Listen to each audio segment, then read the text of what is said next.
তৃণমূলে যোগ দিলেন ময়নার বিজেপির জেলা কমিটির প্রাক্তন সদস্য চন্দন মণ্ডল। কুণাল ঘোষ এবং চন্দ্রিমা ভট্টাচার্যের উপস্থিতিতে তৃণমূলে আজ তিনি যোগ দিলেন। দলে থেকে কাজ করতে পারছিলাম না, তাই তৃণমূলে এসেছি, দাবি চন্দন মণ্ডল। তো ও যাওয়াতে আমার কি হয়ে গেল, আরো 5000 ভোট বেড়ে গেল। ও বিজেপিতে থেকে সবসময় ক্ষতিই করেছে। 2024 সালে এমপি অভিজিৎ গঙ্গোপাধ্যায়কে ভরা সভাতে বলেছিল হারাবো, 2 লক্ষ ভোটে হারাবো হারাবো হারাবো করে। ও বিজেপির সাথে কখনোই ছিল না। ও সমস্ত সভা, সমস্ত উঠা বসা সব টিএমসি নেতাদের সাথেই করত। সিদ্ধান্ত দিলাম ময়নার মানুষের জন্য আমি ভারতীয় জনতা পার্টি ছেড়ে তৃণমূল কংগ্রেসে যোগদান করলাম এবং ময়না আগামী বিধানসভা নির্বাচনে তৃণমূল কংগ্রেস জয়লাভ করবে।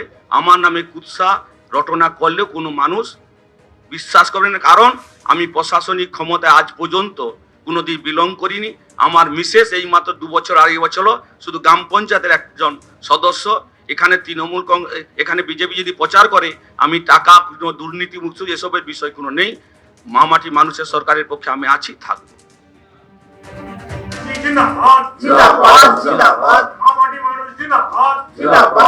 বিজেপির সাংগঠনিক নিজেদের মধ্যে যে প্রবলেম, সেটা হচ্ছে যারা পুরনো বিজেপি ছিলেন, হতে পারে তারা আমাদের বিরোধী, এটা আইডিওলজিক্যাল ব্যাটল, বাট ওদের পার্টিটা যারা দলবদল করে গেছে বা যারা প্যারাশুটে করে নেমেছে তারা হাইজ্যাক করে নিচ্ছে।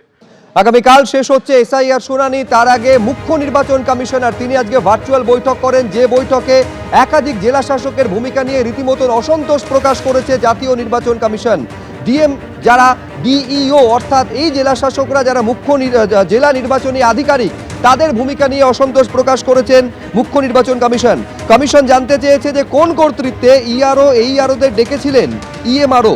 দক্ষিণ 24 পরগনা সহ একাধিক জেলা শাসকের ভূমিকায় ক্ষুব্ধ কমিশন। পূর্ব মেদিনীপুর, মালদা, উত্তর 24 পরগনা, জলপাইগুড়ি এই 6 জেলা শাসকের ভূমিকায় ক্ষুব্ধ জাতীয় নির্বাচন কমিশন। নথি আপলোডে বিলম্ব হয়েছে, কোচবিহারের জেলা শাসককে তা নিয়ে তিরস্কার করা হয়েছে বলে কমিশন সূত্রে খবর। পূর্ব বর্ধমানের জেলা শাসককে রাজনৈতিক বক্তব্য না দেওয়ার জন্য কমিশন নির্দেশ দিয়েছে বলে সূত্র মারফত জানা যাচ্ছে। এসআইআর শুনানি শেষের আগে বৈঠকে মুখ্য নির্বাচন কমিশনার জ্ঞানেশ কুমার। কমিশনের ভিডিও কনফারেন্সে উপস্থিত ছিলেন রাজ্যের মুখ্য নির্বাচনী আধিকারিক।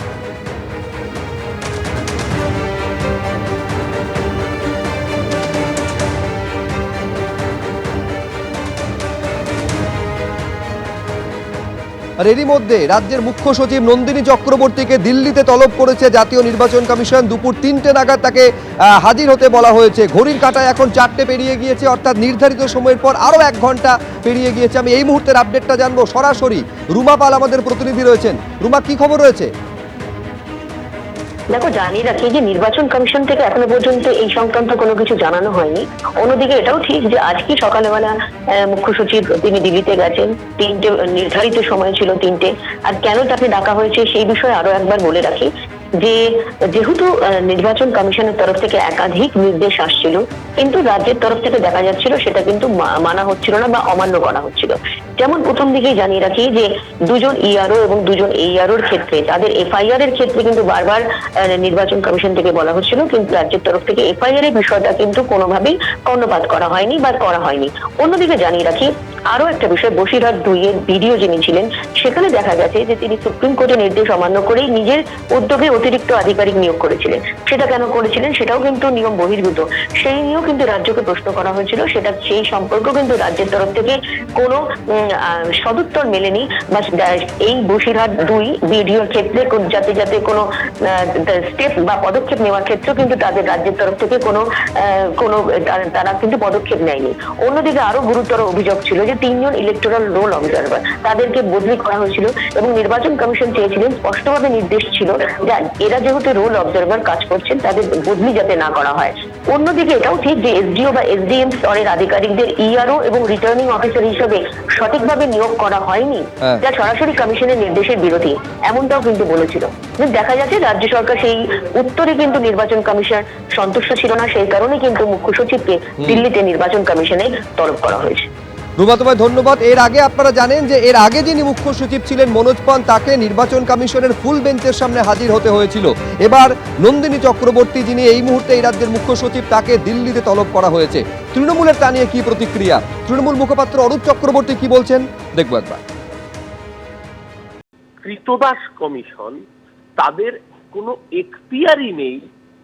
যারা বলছেন নির্বাচনী বিধি লঙ্ঘন করা, তারা এইটুকুও জানেন না যে নির্বাচনী বিধি একমাত্র প্রযোজ্য হয় মডেল কোড অফ কন্ডাক্ট চালু হওয়ার পরে। নির্বাচন ঘোষণার আগে নির্বাচনী বিধি ভঙ্গ করার কোনো ঘটনাই হতে পারে না, কারণ নির্বাচনী বিধিটা আদর্শ আচরণ বিধি চালুই হয়। আসলে ওরা টার্গেট করেছিল 1,20,00,000 থেকে 1.5 কোটি মানুষের নাম বাদ দিতে।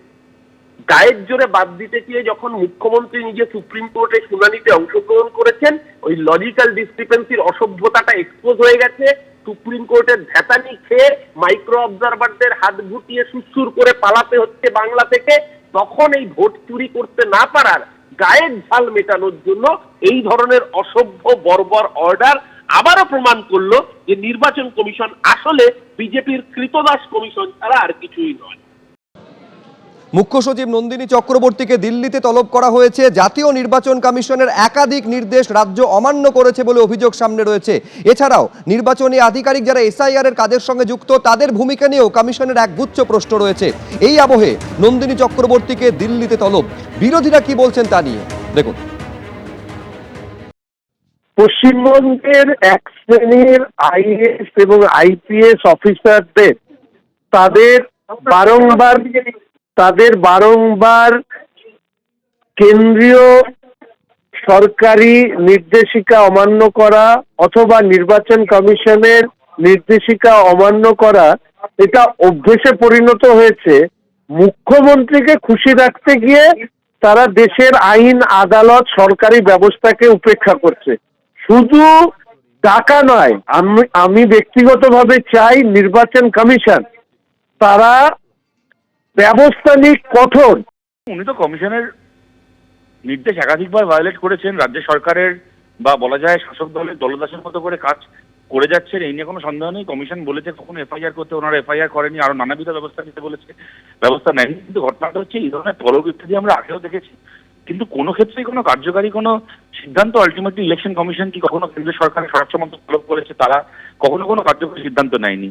এর আগে আমাদের মনে আছে বিজেপি নেতাদের গাড়িতে, যখন জেপি নাড্ডার গাড়িতে ভাঙচুর হয়েছিল, রাজ্যের 3 জন আমলাকে এবং পুলিশ আধিকারিককে তলব করা হয়েছিল। তারা সেই তলবের উত্তরে গেল না, তারা বললো আমরা যাবো না। ওই গোটা স্বরাষ্ট্র দপ্তর, কেন্দ্র সরকার বসে বসে আঙুল চুষলো, কোনো ব্যবস্থা নেওয়া হলো না।